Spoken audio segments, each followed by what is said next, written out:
Aloha YouTube, Crypto Hobo here, back with another one of my tales from the cryptosphere. Today we are going to be taking a bit of a look at the macro markets. It's been quite a busy week in a lot of the macro markets, so we're going to take a little look at that and see where the big movers, big gainers and big losers are. And we're going to maybe tie this into how this affects cryptocurrency, Bitcoin, and all of that good stuff. So there will be timestamps in the description. So please feel free to skip forward to any part that you like. And please do remember, if you want to fly through this content, you can use the YouTube speed up. First up is the hot topic of this week thus far. Well, there's two really. The first is Netflix. Netflix has plummeted this week after the news in stock. The stock price plummeted like 25% after news that in quarter one of this year, 2022, the first 3 months of the year, Netflix has slumped to a massive loss of subscribers. And this is a big problem for Netflix because they haven't recently brought out restrictions on sharing your account login with family and friends and things like this. And this is maybe a sign of a change of things to come, who knows, with the rise of Disney Plus and Amazon's streaming channel. And this has coincided with generally a drop-off in the NASDAQ, which is a stock market in the USA. And this tends to be where a lot of the growth tech stocks from Silicon Valley are listed. In particular, a lot of the stocks that form part of Cathie Wood's ARK index portfolio. So that's been taking quite a battering since the general declines in the markets, which started around about November time. And this is a bit worrying because now also for Netflix especially, we're coming out of, I suppose, the pandemic era. We're kind of coming up to a post-pandemic situation where economies are opening up. And naturally, this is the kind of environment over the last couple of years that have been perfect for the likes of Netflix and Disney and Amazon and these streaming channels to really thrive. Maybe Hulu, also another one. It's pretty popular in the USA, as I understand, but I don't know much about Hulu, to be honest. The NASDAQ in particular, this has really seen a slip, with the NASDAQ tailing off about 1.2% across the board. Not really much has moved in the other indices across the board. The Dow Jones has been up about 0.71%, and the S&P 500 is down about 0.06%. Now, these might not seem like huge numbers, but that is an aggregate of all the moves across the board in these indices. And I did mention in my Crypto 102 video that this is very much indicative of the stock markets compared to cryptocurrency. Bitcoin can move up and down, very volatile, 10% in a day. It's not really any big surprise to anybody. And these moves are fairly big for stock market terms. Now, the other big loser, which coincides with what I was just kind of discussing, is Oxford Biomedica. Now, this is listed on the FTSE 350 in the UK, and their share price has plummeted 15% this week as a result of lower expected annual revenues. Now, this is despite the Oxford AZ vaccine being made very widely available. They hit over 100 million doses to be manufactured, which was, a very considerable feat if you're looking at it on itself. And their revenues had skyrocketed like 63%. But due to weaker levels of vaccine uptake requirement and things like this, they released a warning in their quarterly reports that they were expecting a downturn in revenues, and this has seen the share price plummet, which tells us a lot. It tells us that quite a lot of people were speculating on the share price of Oxford Biomedica, and a lot of these people probably got in pretty early, which suggests that they obviously knew something that we didn't, or know something that we don't. But either way, I think it's fairly logical that their revenues are probably going to decline, and it's fairly logical that speculative investors are probably going to see that that's the end of the parabolic rise for Oxford Biomedica for now, unless something else changes in the geopolitical environment. But what is really underlining this, I suppose, is this downwards move was actually only the second largest behind a Anglo-Russian group, Petroleum, and obviously with everything that's going on in the Ukraine and Russia, that is to be expected too. But given that this has all happened even though these gene and cell therapy businesses have really been booming since the beginning of this pandemic event, maybe we could read into it, if you wanted to, as possibly a good sign that for all of us and for society generally and economies, that if somebody does have the inside scoop somewhere, that hopefully we have brighter days to come for us all. And I think being a little bit selfish, I think we're all quite happy for maybe some investors to take a little bit of a hit to their pockets if it means that we can all get back to a bit of normality, right? Maybe I'm speaking for myself, but I would like to hope that is not the case. Now, the other big news that I've come across is actually reported through Reuters, and this is super interesting because it links to my previous video on the inflation crisis. Now, the San Francisco Federal Reserve President, Mary Daly, has stated that she believes that the case has been made for a 0.5 percentage point or 50 basis point rate hike next month in June.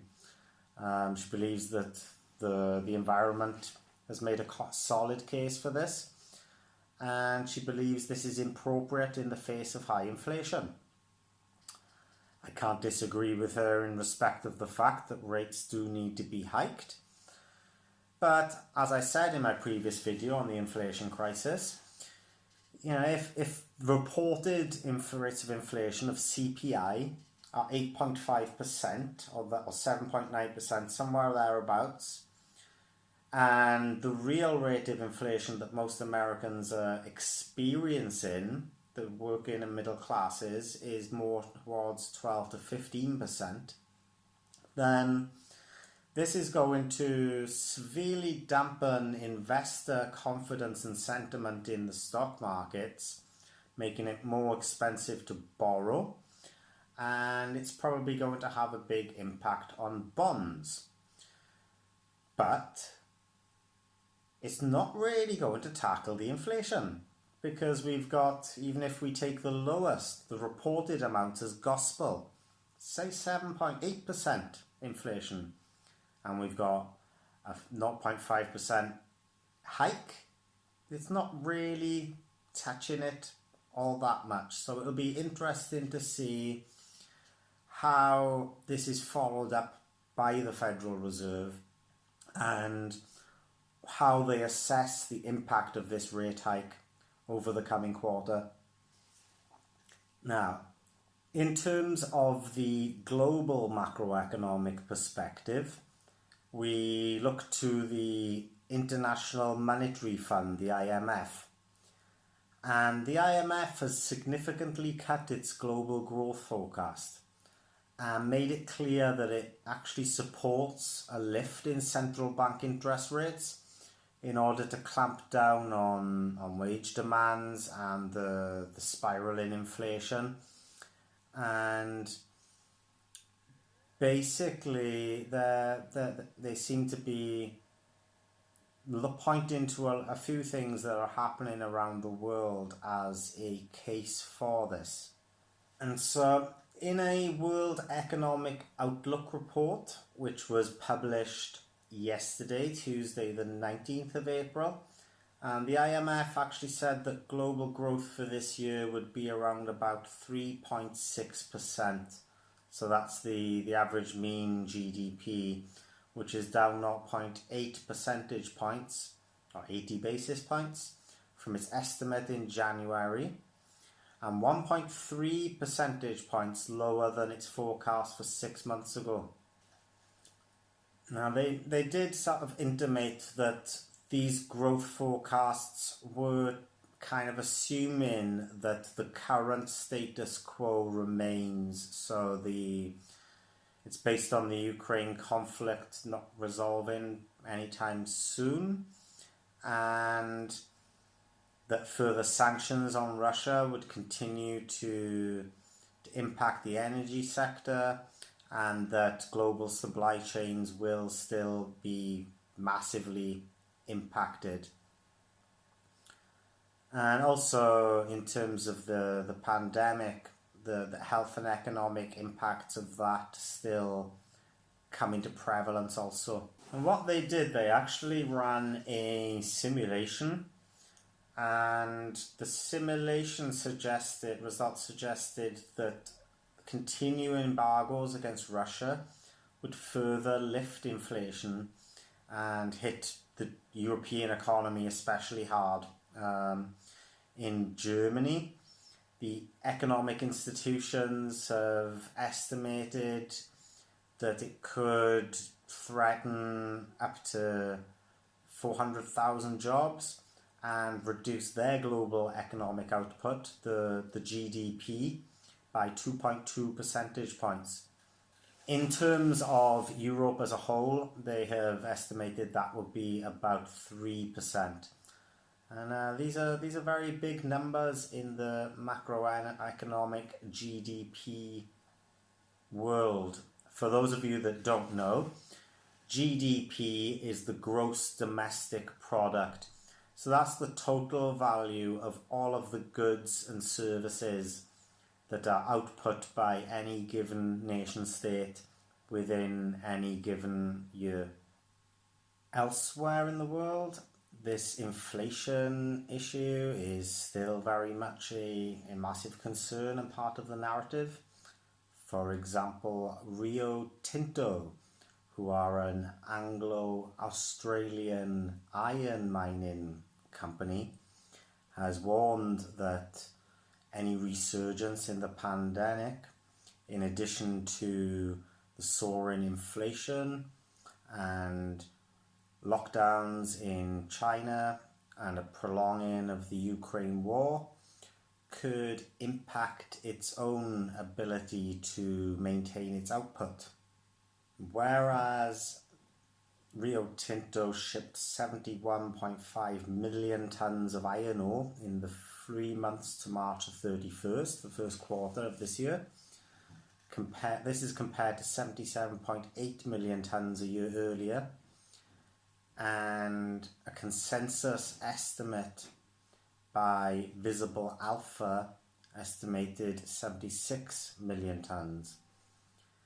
Production for the quarter stood at around 71.7 million tonnes, and this is down 6.2% from a year earlier and 15% from the previous quarter, which takes us again back to this massive slump that we've seen in all of the markets across the board really since November, where a lot of momentum has been lost. Looking towards another one of the major global economies, India. India, is a rising superpower economically with 1 billion people, and they have intimated this week that financial conditions are likely to tighten in the next couple of months, and this again is risen by external shocks that we've already mentioned, and the domestic vulnerability to the price of crude oil.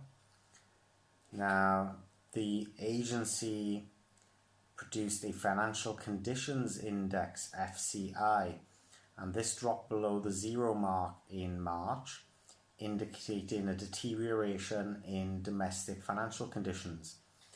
In addition to that, the State Bank of India plus some other leading banks have raised their lending rates, which is going to, as we mentioned, lead to an increase in borrowing costs.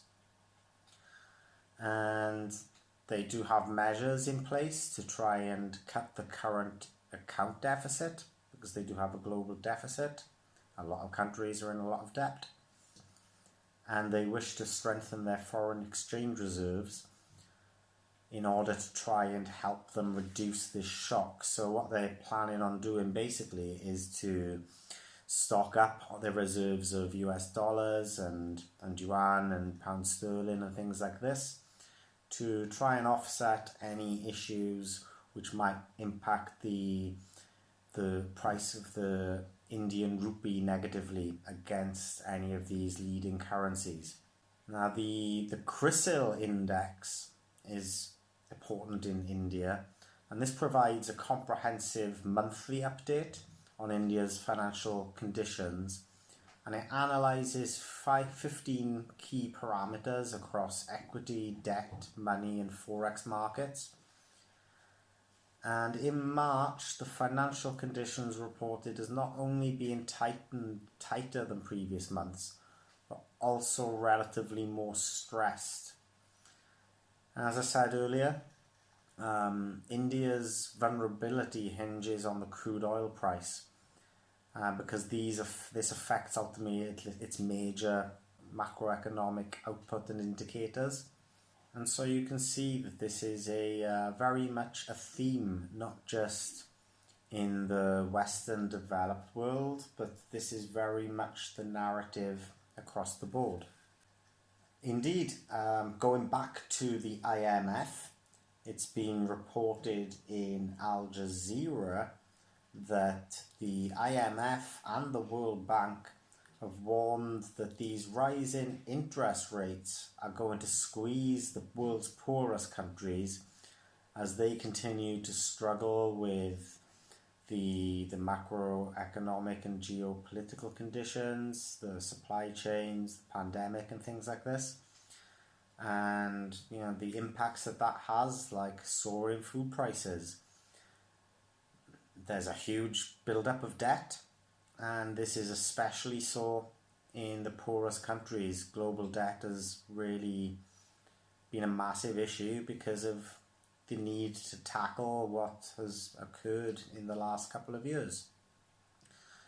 Now, obviously, as the debt interest rates rise, the debt pressure is going to rise significantly on developing countries and emerging economies. And the IMF has suggested that the matter is pretty urgent in terms of requiring the need for some solutions. Looking at another area of the world, Mexico. It's been reported that the Mexican inflation has likely slowed very slightly during April, but it's still well above the target set by their central bank. And this leads to the belief that their monetary policy is also going to involve increasing a continuation of an increase of interest rates. The median forecast across 10 analysts was for inflation to reach 7.6% in Mexico, which is slightly down from 7.62% in the end of March. The Bank of Mexico actually targets an inflation rate of 3% with a 1% tolerance range above and below. Now, this is super important because it's very indicative of where we are, right? They're aiming for 3% and they're reporting around about 7.6%. So they've got a long way to go. That would mean a 4% rate hike in interest rates. And we mentioned in a previous video on the inflation crisis that even like a 2% hike in interest rates would crash the US economy, the stock markets. And they've got a far, far higher rate of inflation anyway. The reported figures are about the same, but I don't know as much about the Mexican economy to know whether their reported inflation rates are likely as dubious as the CPI rates in USA and UK. Now this is in stark contrast to Japan. Japan is a bit of an outlier, and the Bank of Japan have been very steadfast in trying to defend very low interest rates. So we're all pretty much moving out of a 0% interest rate kind of environment. But even though everybody else seems to be inclined to hike these rates, the Bank of Japan seem to be adamant in maintaining this. And as a result, the Japanese yen has fallen to 129 yen per dollar. And I suspect that majorly the Bank of Japan doesn't really feel that the economic conditions are there to be able to safely hike these rates, you know. And so it's going to be super interesting to see how this develops, because Japan have had a reasonably good track record compared to many of the other major economies in terms of not letting these things spiral in the last couple of decades. So this is for sure something that we will be looking to keep an eye on and see how this transpires, because I think there's going to be a lot of major moves in Q3 of this year.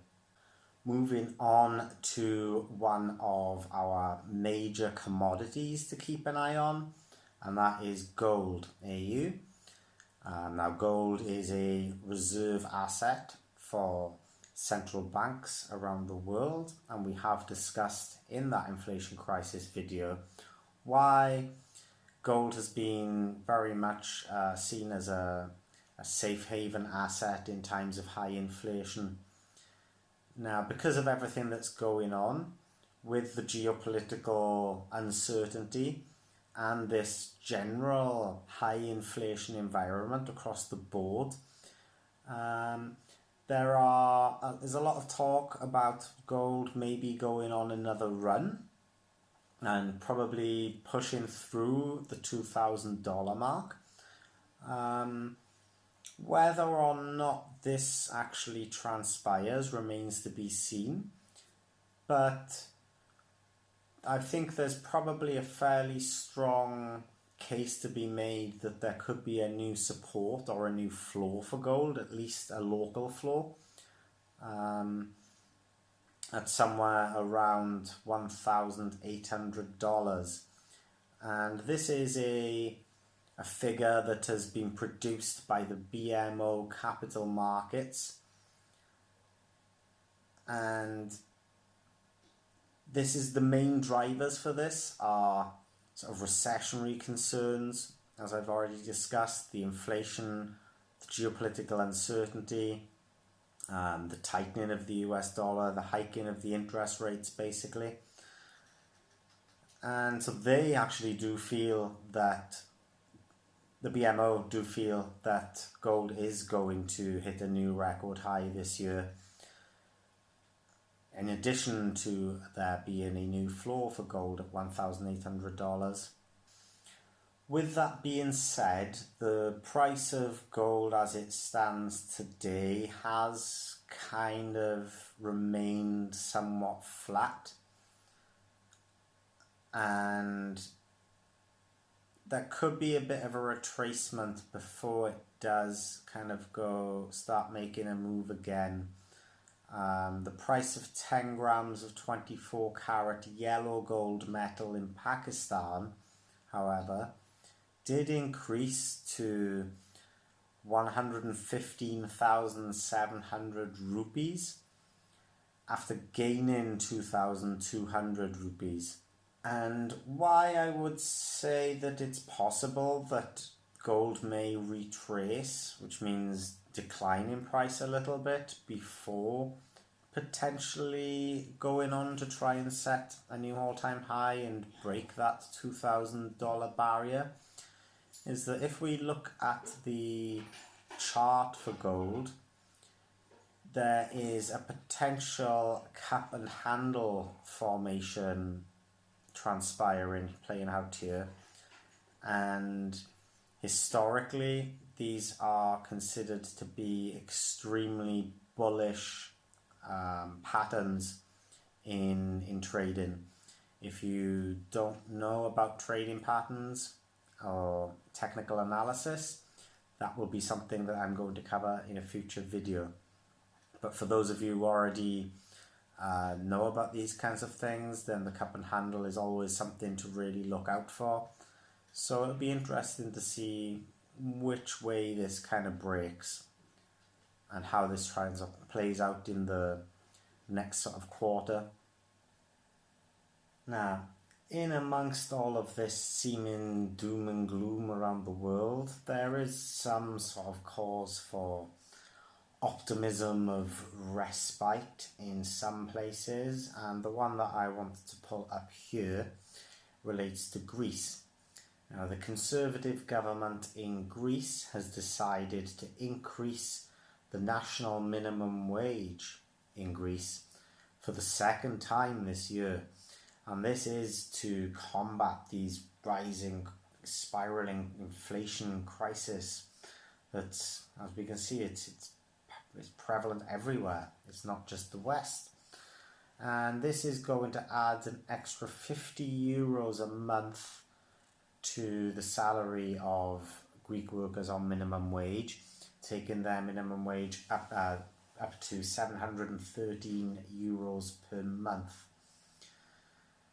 Now, this is off the back of consumer inflation in Greece surging to 8.9% in March, with natural gas prices soaring 68% on an annual basis, and electricity soaring to above 79% on an annual basis.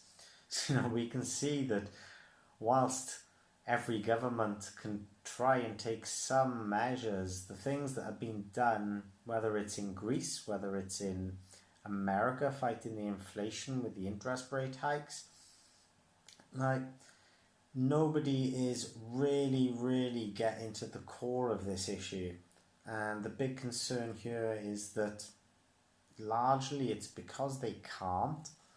and a lot of the way they are trying to present the issues are in terms of talking about a pending crisis or a looming crisis that needs to be averted, and talking in very concerning language. But the reality of the situation is the crisis is already here. It's not pending, it's not looming, it's transpiring in front of our very eyes, right? And for the most part, the inflation terms for the West, like America and the UK, it's been going on for decades. And this is just something to really, really bear in mind, that we have to, when every country is experiencing the same problems and the narrative is the same and seemingly the reactions are kind of similar, then we really do have to question what's going on here and how is this going to ultimately impact us as global citizens, but also for the purposes of this discussion as investors, and specifically cryptocurrency investors, right?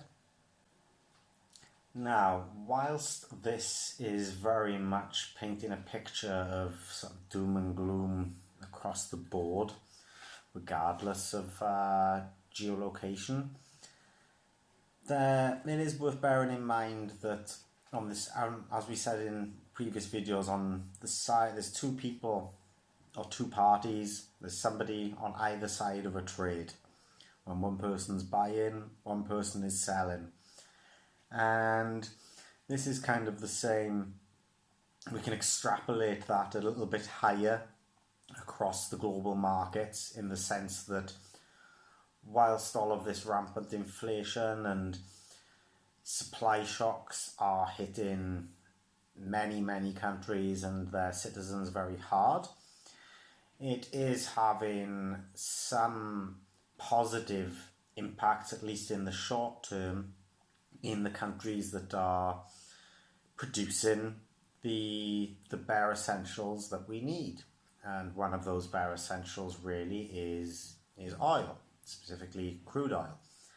And it's been reported that Iraq's oil export revenues has actually hit an 8-year high recently.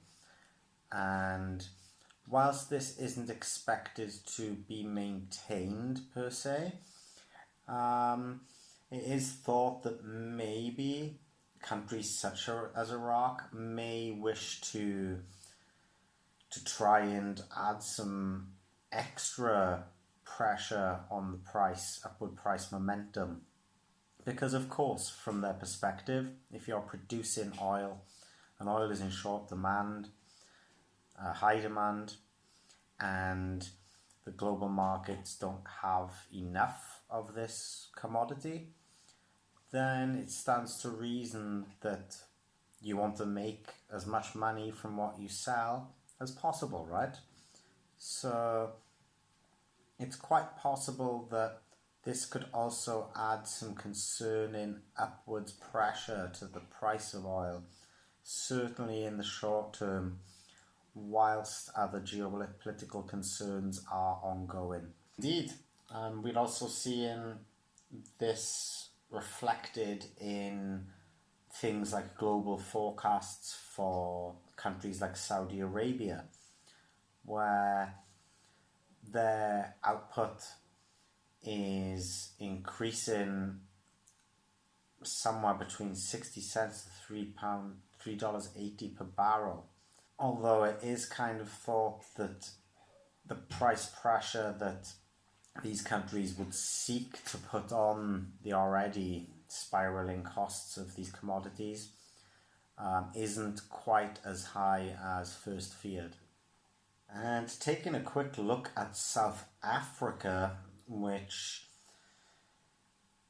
historically and traditionally in recent times has had a lot of turbulence and issues, both in terms of domestic economics and geopolitics and local politics, there are some forecasts coming out of South Africa suggesting that by next month it's quite possible that diesel may in fact be more expensive than petrol.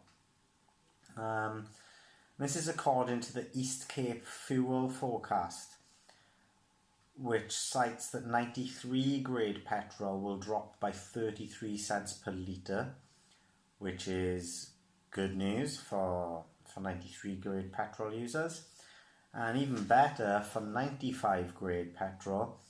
They forecast that may go down by 35 cents per litre. And this would basically set a new floor for the price compared to the last 4 weeks.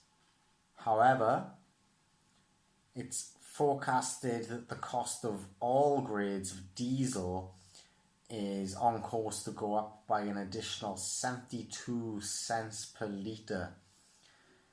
Now, this is a massive increase if we think about the massive disparity in wealth across South Africa and the people who are likely to be using this diesel.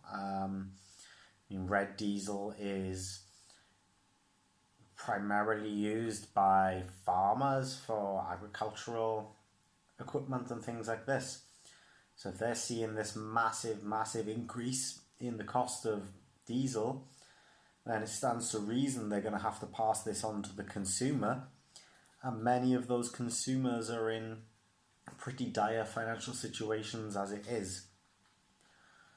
And whilst I would not want to wish anything negative on any country, the very volatile nature of many aspects of South Africa does raise some concerns that this could be another sort of prime candidate really for more of this civil unrest.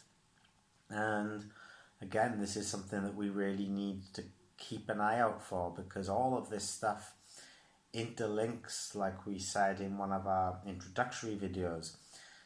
The global economies are very much like a living, breathing organism where the system can survive if the majority of its organs are healthy and clean and performing and functioning efficiently. But ultimately, any negative performance and any unhealthiness in any of those individual organs and systems will have an overall impact. And this is why I really feel it's important for us to keep an eye on this macro perspective, because all of this really feeds into our primary focus, cryptocurrency. For people to be willing to invest in their futures, they have to feel that they at least have enough wealth security for today and some, right? You're not investing money that you need to buy bread and milk and to pay your bills and things like this. It's very much a vehicle for people with any surplus capital. And as things get tighter, inflation goes higher and rates go higher, this squeezes people at every end of the spectrum. The inflation is squeezing the working classes, the middle classes. The interest rate hikes are going to squeeze the investor confidence. And so ultimately you get this overall just very negative outlook for investor sentiment. Now, cryptocurrency, as it stands, being a very, very young market and extremely volatile because of its immaturity, it's very much seen as highly speculative. And the consequence of this is that if investors have a very diversified portfolio covering commodities, stocks, pension funds, maybe Roth IRAs, real estate, and cryptocurrencies, then when things are happening in the market that squeeze them or make them uncertain about the future, the most speculative of their assets are likely to go first, which means selling off their cryptocurrency. And this is pretty much what we can also see in these reported figures today from the NASDAQ.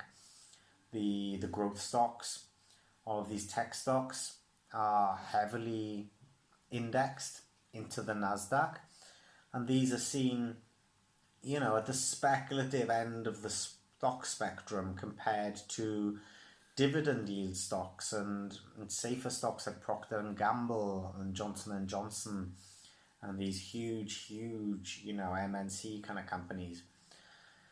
So this is also why you may or may not have noticed quite a lot of people mentioning in the last couple of weeks in particular that the cryptocurrency markets seem to be correlated to the NASDAQ. And I think this is a little bit of a short-sighted perspective. The danger here is that you can start to expect them to move together.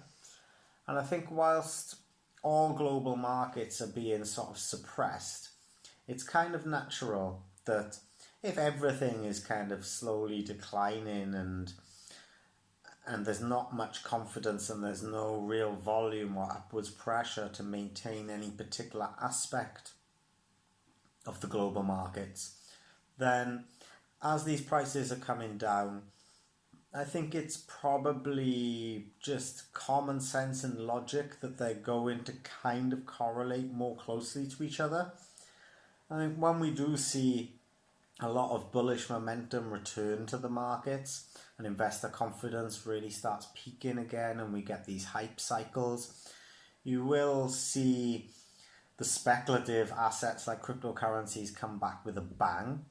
And you will really see the difference then and how really they're not particularly correlated at all. And it's very much just this short-term observation that I feel that many people are over-egging the pudding. They're putting way too much emphasis on this. And while some of this can be unintentional, the human mind is very easy to manipulate, and we can manipulate ourselves into ways of thinking that we don't even intend to in many ways. So I try to avoid the parroting of this kind of stuff because I don't think it's particularly helpful for us in looking at longer term forecasting for where we're likely to go in 2022. And with that, to finish off, just a quick note at the cryptocurrency prices today. So Bitcoin actually saw a bit of a resurgence today. So for those of you who don't know, this week has been tax week in the United States. So this has kind of seen a very repeating pattern, especially as the cryptocurrency market has started maturing and more institutional investment and traditional market investors have entered the space. We are starting to see the impact of that in the market cycles of Bitcoin. So this same kind of thing happened. We can look back to last year. This time last year, there was a bit of a dip in price before the May crash, and this did take a lot of momentum out of the market. But then, of course, we did see that sort of not parabolic, but it was a very strong rally all the way through to November then, where Bitcoin set that all-time high of 65,000. But today it kind of bounced back, and it did get to just above 42,000. I think it was 42,400 when I saw it towards its peak for the day. And since then it has come back down and retraced to below that 42,000 level. And at the time of recording, we're currently sitting at around about $41,500. That's a 24-hour increase of about 0.4% and a 7-day increase of 3.2%. And Ethereum has pretty much just kind of dallied behind Bitcoin in this respect. And we do tend to see this because the cryptocurrency market generally is correlated to the price of Bitcoin. You know, the whole cryptocurrency market is currently still so immature that, you know, all of the investment trust is kind of predicated on Bitcoin's ongoing faultless transactions, and you know, it's very much based on trust that this technology is secure. Now, if something were to happen to Bitcoin to change that, it would have, you know, huge ripples all through the cryptocurrency markets, and in that respect, that is why a lot of these things you will see on the charts. If Bitcoin moves in a significant fashion, the rest of the market will tend to move with it with a slight delay.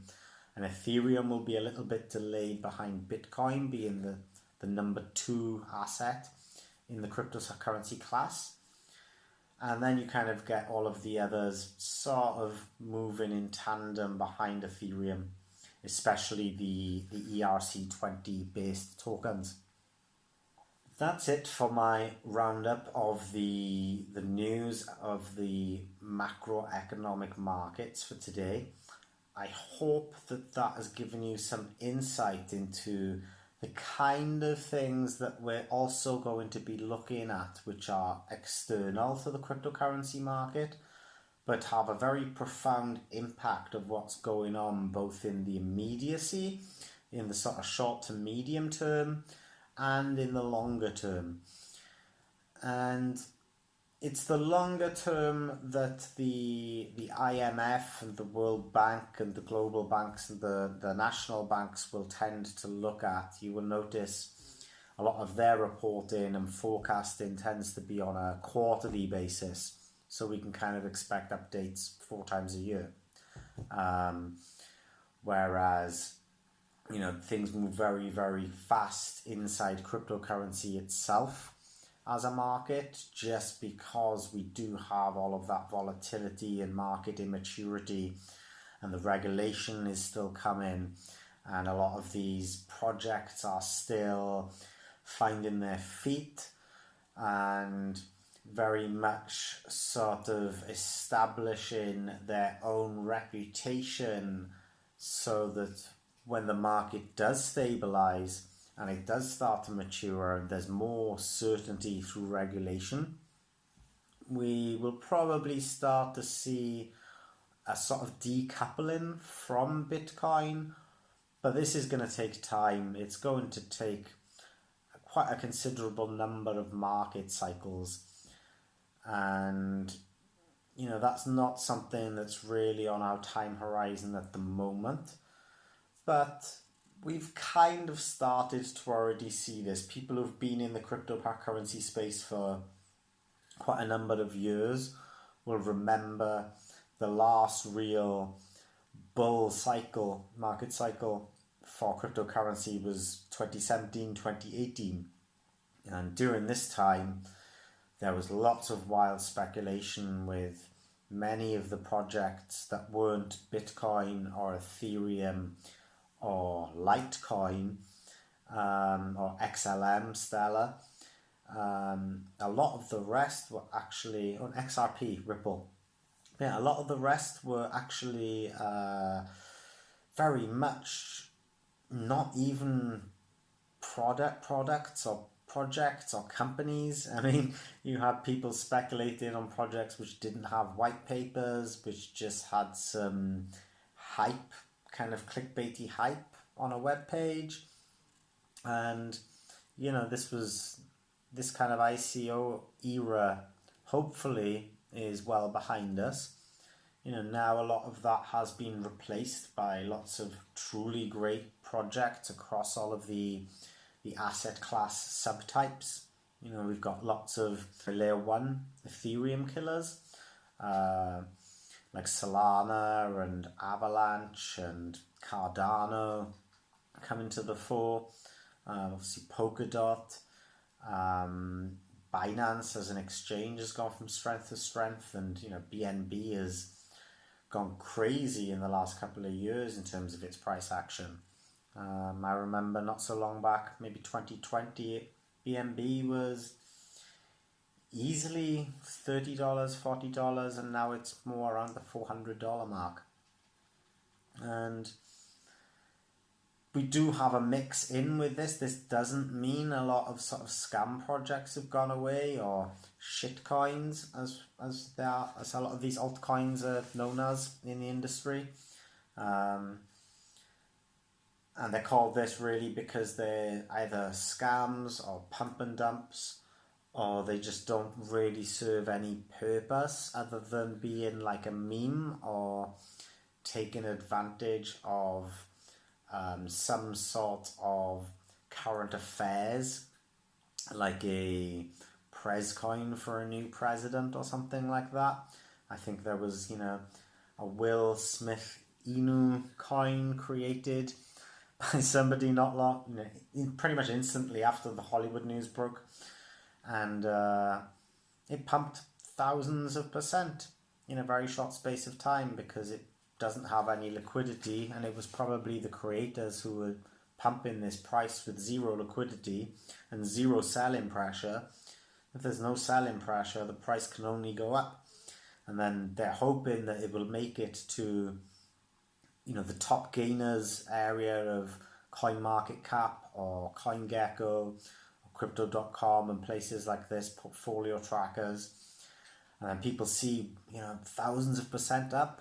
I better jump in on this, and then they jump in on this, and they are trapped in basically being the exit liquidity for either the token holders or the people who got in super early. So this is why the regulation is coming in, and this is something to bear in mind. This is why you should always do your own research, perform as much due diligence as you possibly can. People like myself aim to give you as much information and as education as possible on these things, but I'm not a financial advisor, and I'm not equipped to give you sound financial advice, and neither should you be seeking to get professional financial advice from a medium such as YouTube. The closest you'll probably come to something like that will either be following the maestros of investing over many, many years, someone like Ray Dalio or Charlie Munger and Berkshire Hathaway, or MIT courses on economics and finance.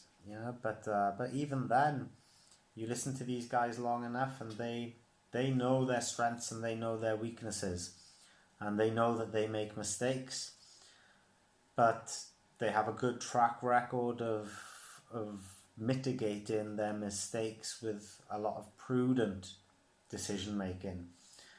And a common theme we find with these people is that they're not massively wildly speculative. They find something that they're extremely confident in. They do a lot of research into it, and unless they can find a good reason not to invest in it, then they'll potentially give it the green light. And they will basically live and die on their own swords. They're men of their conviction, you know, and we all have to be the same. Whatever it is that you feel that you want to achieve, try to be realistic with it, because the people who come into cryptocurrency looking for super fast gains to get rich overnight, they are the people who really get hurt in a big way. And nowhere is this more evident than in the prices of the meme coins, you know, the Inus, the Zelda Inu, and the Shibas and the Dogecoins. These assets, I don't even really like to call them assets, particularly because I don't think that they have any intrinsic value other than Dogecoin being a long-standing meme, and I would say that memes do have value. They have mass global appeal, and that in itself is valuable. But the others are basically trying to ride on Dogecoin's coattails, and they also don't have the meme power, I guess, of somebody like Elon Musk behind them to send out a quick tweet about whatever it is to get people amped and hyped up and rushing back to the market again. And you can see from the charts that when there's not a massive amount of hype and there's not a massive amount of bullish sentiment in the cryptocurrency markets, that these assets really do suffer and they bleed out badly.